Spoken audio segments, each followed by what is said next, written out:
Seniors over 60. This daily habit may enlarge your prostate. Stop it now.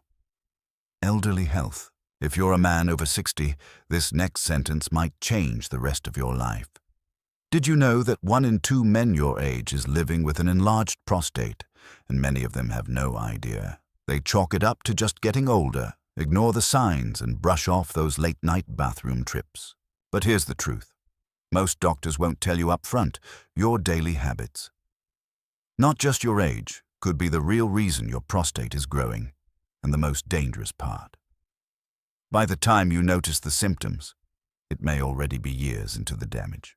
In today's video, we're breaking down the 10 everyday habits that silently, slowly, and sometimes irreversibly enlarge your prostate. These are things you do without thinking, like how you sit, what you drink, and even how you respond to stress. But don't worry. This video isn't about fear, it's about awareness. And if you stay with me until the end, I'll show you exactly how to reverse these habits safely, naturally, and without relying on pills or surgery. You'll also discover a simple tool thousands of seniors are now using to track their prostate health day by day before things spiral out of control. But first, let's start at the root of the issue, with the one organ that's small in size but massive in impact. Part 1. Understanding the prostate. What most men over 60 still don't know. You've heard the word 1,000 times, prostate. But have you ever really understood what it is, what it does, and why it becomes a problem with age? Let's clear this up once and for all. The prostate is a small gland about the size of a walnut. It sits just below your bladder and wraps around the upper part of your urethra, the tube that carries urine out of your body. Its main job: to help produce the fluid that carries your sperm. Simple enough, right? But here's the catch. As you get older, the cells in your prostate start multiplying. For many men, this causes the gland to slowly grow, sometimes doubling, even tripling in size over decades.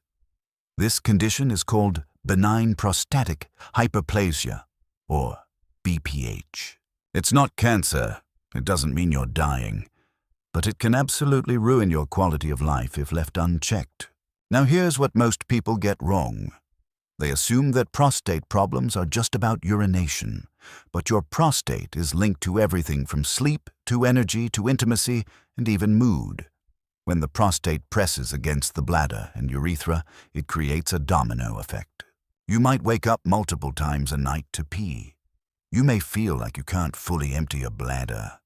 You may even start feeling pain or burning that wasn't there before. And still, many men don't seek help. Why? Because it creeps in gradually. And because talking about prostate problems still feels embarrassing or taboo. But avoiding the topic doesn't stop the problem. It only delays the solution. That's why understanding your prostate is the first and most powerful step you can take today. Because once you know what's normal, you'll also know what to watch for. And just as important, you'll learn how to protect this tiny gland with a few daily changes that can make a massive difference.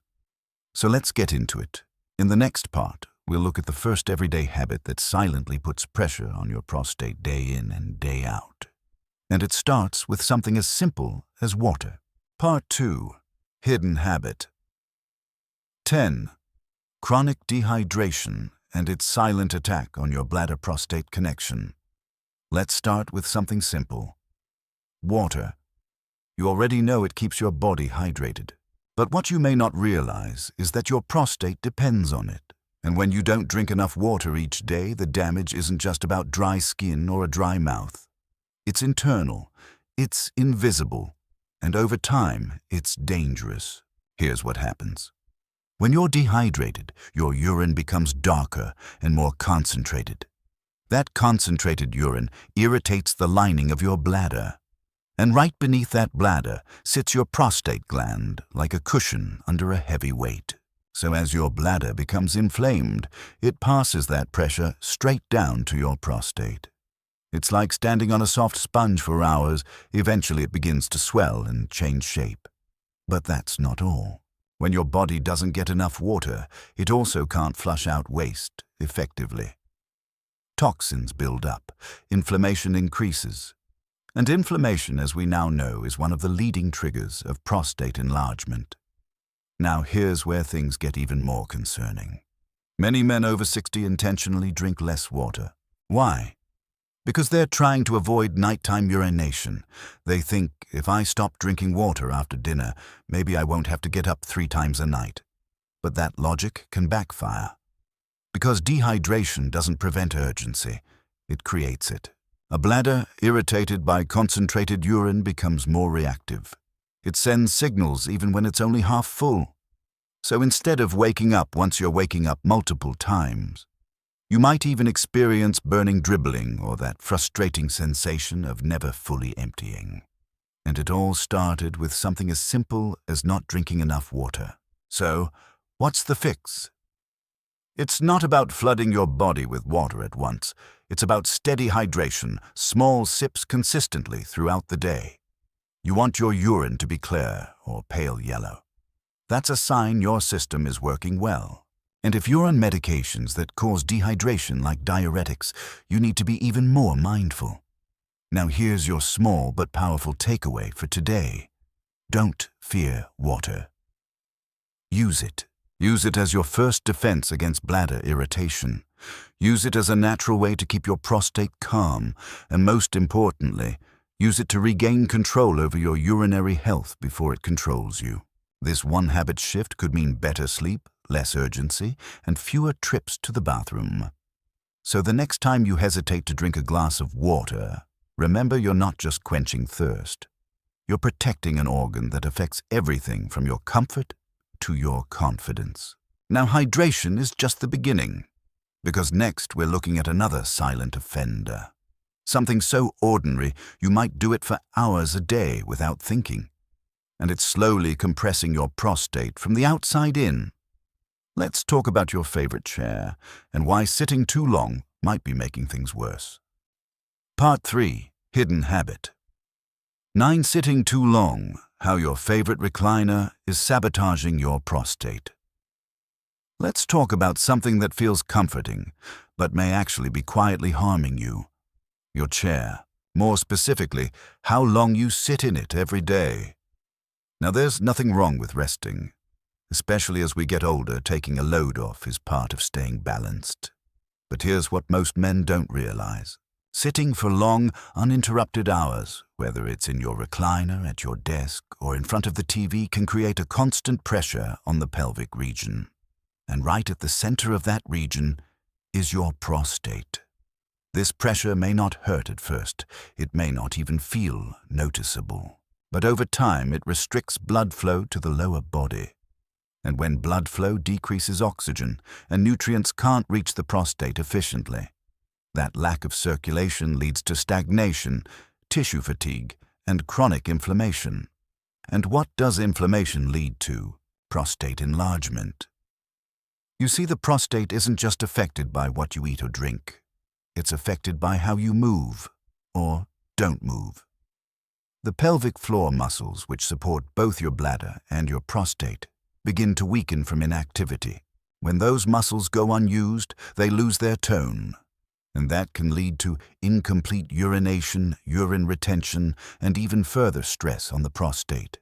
It's a vicious cycle, and it starts with a seemingly harmless habit: too much stillness. So, what can you do? You don't need to throw away your recliner, but you do need to move more intentionally. Set a timer if you have to.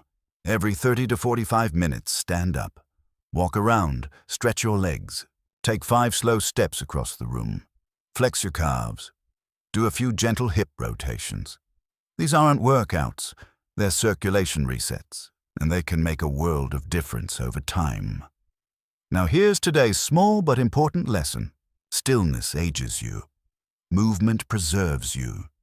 It's not about avoiding rest. It's about avoiding stagnation.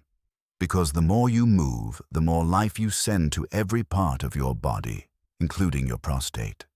And speaking of daily habits that stir up hidden inflammation, let's turn our attention to something many people sip on all day, believing it gives them energy. but not realizing it may be draining their bladder and overworking their prostate. In the next part, we'll break down the connection between caffeine and chronic urinary symptoms and why even that second cup of coffee could be doing more harm than good. Part 4. Hidden Habit. 8. Overdoing caffeine. From morning coffee to midday. Tea for many of us, the day doesn't really begin until we've had our first cup of coffee. It's warm, familiar, and gives us that quick spark of energy we've come to rely on. But when it comes to prostate health, too much caffeine can be a hidden trigger, fueling symptoms that get worse over time and harder to control. Let's break down why. Caffeine is a diuretic. That means it increases urine production, and while that might not seem like a big deal, it forces your bladder to work overtime. You may feel the urge to go more often, more suddenly, and with less control. But it doesn't stop there. Caffeine also stimulates the muscles around the bladder, causing them to contract more frequently. For a healthy prostate, that's annoying. But for a sensitive or enlarged prostate, that extra pressure can be downright painful. Even more concerning is caffeine's effect on the bladder neck, the small opening just before urine exits. Caffeine causes those muscles to tighten, making it harder to empty fully. That means more leftover urine, more strain on the prostate, and more discomfort. Now, I'm not telling you to give up coffee altogether. In fact, for many men, one small cup in the morning is perfectly fine. The trouble starts when caffeine creeps into every corner of your day. Coffee with breakfast, tea in the afternoon, maybe a soda with dinner. Each one adds up, keeping your urinary system on high alert.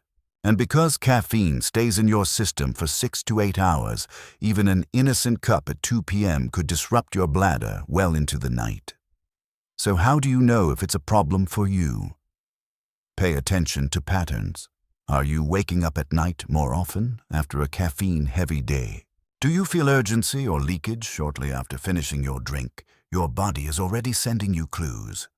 It's time to start listening. Here's today's takeaway. Caffeine isn't the enemy, but excess is. Try switching your second cup of coffee for decaf. Replace that afternoon tea with a calming herbal option like chamomile or rooibos. Even small shifts can make a big difference in how your prostate feels and how often it makes you run to the bathroom. And if you're worried about losing energy, remember this. Better sleep from fewer nighttime wake-ups is the most natural energy boost you can give yourself.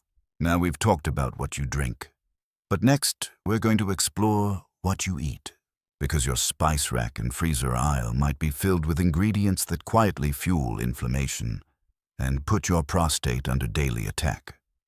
Let's take a closer look at spicy and processed foods and why they might not sit as well with your body as they once did. Part 5. Hidden Habit 7. Eating spicy and processed foods. Too often, everyone loves flavor. A little heat, a little salt, a quick meal from the microwave. These small pleasures make life a bit more enjoyable, especially as we age. But here's something few men over 60 ever hear from their doctor. The way you season your food and the convenience foods you rely on could be silently inflaming your prostate. Let's start with spice. Spicy foods like hot peppers, chili powder, and even black pepper can irritate the lining of your bladder and prostate. When consumed occasionally, they may not cause a problem. But when eaten regularly, especially alongside alcohol or caffeine, they can increase inflammation in the urinary tract. If your prostate is already sensitive or slightly enlarged, these spicy meals can push it over the edge, leading to more urgency burning or that heavy, uncomfortable pressure in the lower pelvis. But spice isn't the only concern. Processed foods may be even worse. We're talking about frozen dinners, canned meats, salty snacks, and fast food. They're quick, they're cheap, and they're everywhere. But they're often loaded with preservatives, sodium artificial ingredients, and unhealthy fats. And all of these work together to create one thing: chronic low-grade inflammation. That inflammation doesn't just affect your joints or heart. It affects your prostate, your hormones, and your body's ability to repair itself. High salt intake, for example, causes your body to retain water, increasing the pressure on your bladder. At the same time, excess sodium disrupts your kidney function, which can make your urinary system even more sensitive. Add to that the hormone-disrupting chemicals in processed meats, and you've got a perfect storm. Not just for prostate enlargement, but for fatigue, weight gain, and poor digestion too. Here's what makes this habit tricky. Most men don't eat a huge plate of junk food all at once. But they eat a little every day, a bag of chips here, some bacon there, a frozen meal at lunch. And over weeks and months, the effects quietly build up. So, what's the solution? You don't need to become a health nut overnight. Just make one intentional swap per day. Replace your salty snack with unsalted nuts or a piece of fruit. Choose grilled chicken over sausage. Try herbs like turmeric, basil, or garlic to add flavor without triggering irritation. The difference doesn't show up after one meal, but give it a few weeks and you may notice less urgency, better digestion, and more energy. Here's today's reminder. What tastes good for 5 minutes can either help or hurt your health for years. Your prostate doesn't care about flavor. It reacts to what you feed it day in, day out. And speaking of reactions, the next habit affects every man eventually. It's something we've all done. And while it may seem harmless in the moment, it puts tremendous pressure on both the bladder and the prostate. Let's talk about holding in your urine and why ignoring the urge to go can have long-term consequences. Part 6. Hidden Habit. 6. Holding in urine. Why waiting it out damages your bladder-prostate balance. We've all done it. You're busy. You're out running errands. Or maybe you're just settled in and don't want to get up again. So you hold it. You ignore the urge to urinate and think I'll go later. But here's what most men don't realize. Repeatedly holding in your urine, especially as you age, can cause lasting damage to both your bladder and your prostate. Let me explain why. When your bladder fills the muscles, stretch like a balloon. If you don't relieve that pressure in time, the bladder becomes overly distended. That creates tension not just within the bladder wall itself, but in the pelvic area surrounding it. And sitting right underneath all that pressure is your prostate. Over time, this added force irritates the prostate tissue. It promotes inflammation and makes an already enlarged prostate even more reactive. You might start to feel a dull ache, a burning sensation, or the urge to urinate more frequently even when your bladder isn't full. But there's another more hidden consequence. The longer you hold your urine, the harder it becomes to fully empty your bladder later. That leftover urine creates the perfect environment for bacterial growth, and repeated exposure to these bacteria can lead to urinary tract infections, inflammation, and swelling of the prostate gland. It's a slow breakdown of the bladder-prostate partnership, one that happens quietly, day after day. Now, I understand the hesitation. For many seniors, public restrooms feel inconvenient. Nighttime trips feel exhausting. And when you're out and about, it's easy to put off finding a bathroom until the situation becomes urgent. But every time you resist that urge, you're asking your bladder and prostate to absorb the stress. And eventually, they push back. So here's a simple but important rule to remember. Go when your body tells you to go, not when it's convenient, not when it's urgent. But when that first signal appears, responding early reduces pressure, it preserves bladder strength, and it helps keep your prostate calm and less inflamed. It's a small act of self-respect that can protect you from years of discomfort later on. Today's lesson is this. Delaying relief delays healing. Listening to your body, even in small moments, builds a habit of awareness that leads to better health over time. And speaking of habits with long-term consequences, there's one that causes more damage than most men realize. Not just to the prostate, but to every cell, every vessel, and every system in your body. If you're still smoking or even just spending time around people who do need to hear what comes next, let's talk about smoking and secondhand smoke, and why your prostate may be paying the price even if you quit years ago. Part 7. Hidden Habit. 5. Smoking and second-hand. Smoke, the prostate's invisible enemy. You already know that smoking is bad for your lungs, your heart, and your circulation. But here's what most men never hear. It's also one of the most destructive habits for your prostate, even if you've quit, even if you've never lit a cigarette yourself.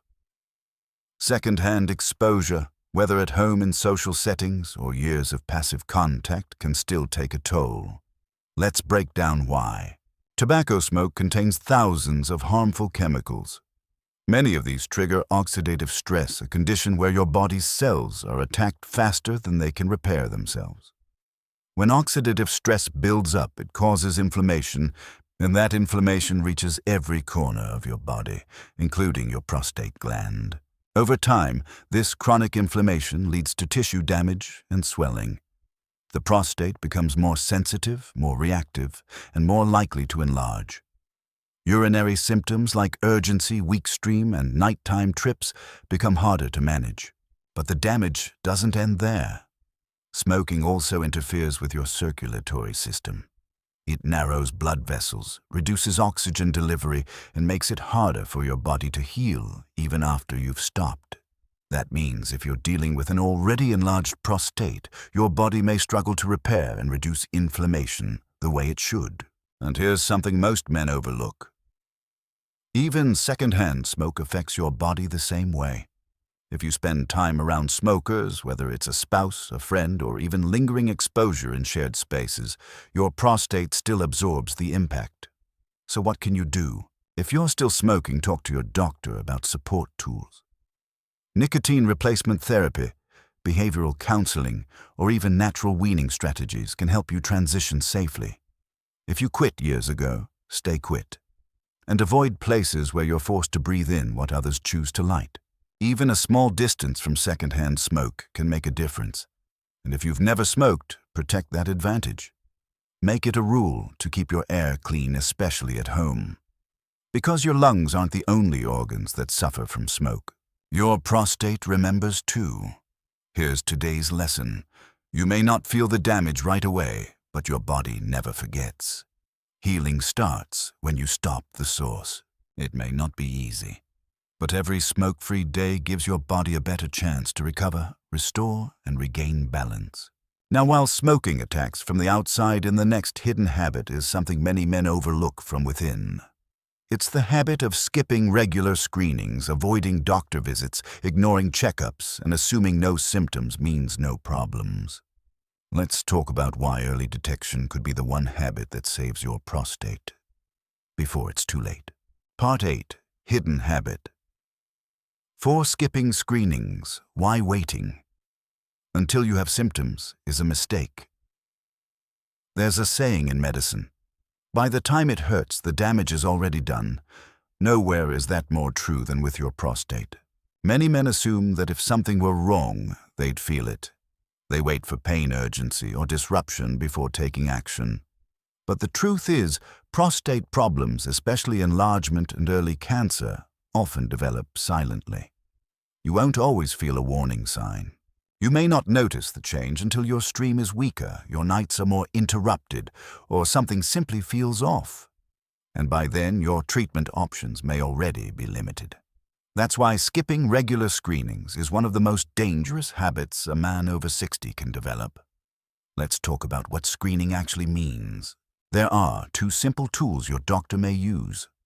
First, the PSA test, a blood test that measures prostate-specific antigen.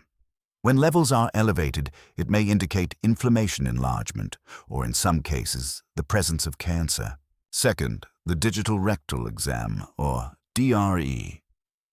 Quick, non-invasive, and often over in less than a minute, this allows a physician to feel for irregularities in size, shape, or texture. These are not procedures meant to scare you. They're meant to protect you, to give you a clear picture of what's happening before things escalate. And yet many men avoid them. They feel embarrassed. They think they're unnecessary, or they fear what the results might show. But avoiding information doesn't protect your health.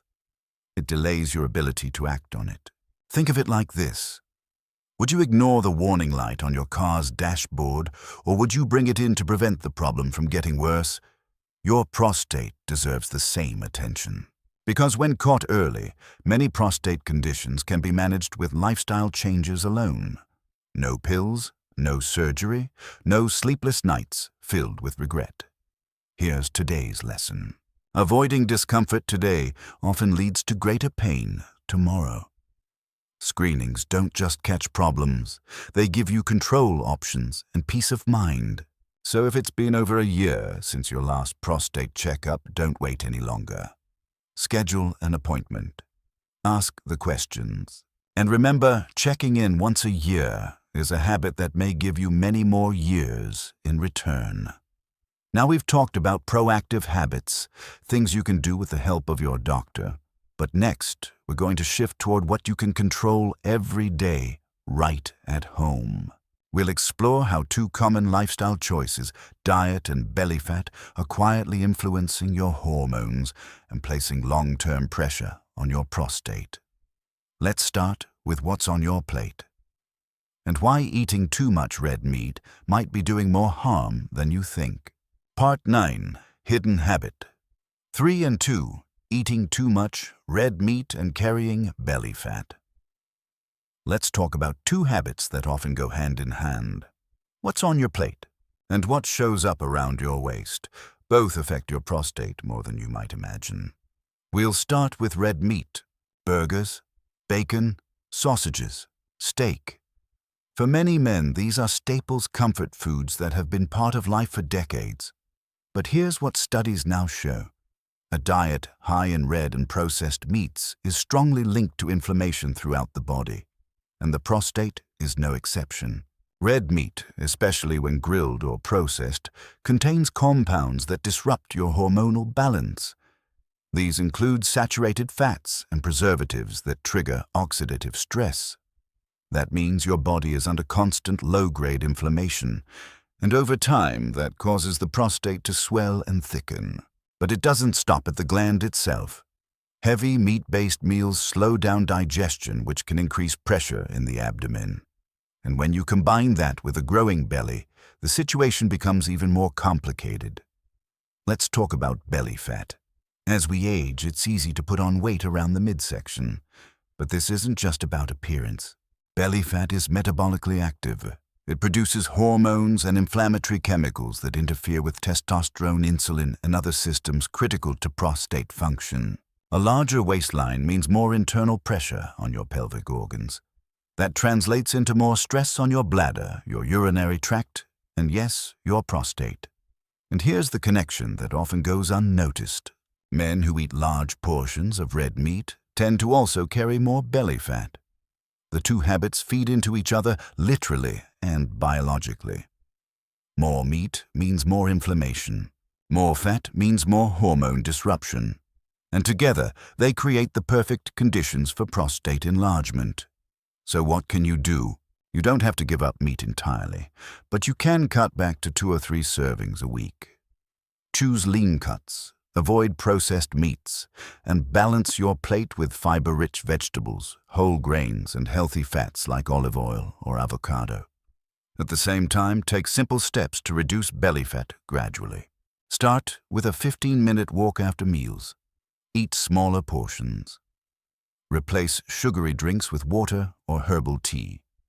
Even losing just 5 to 10 pounds around the waist can significantly relieve pressure on the prostate and improve urinary symptoms.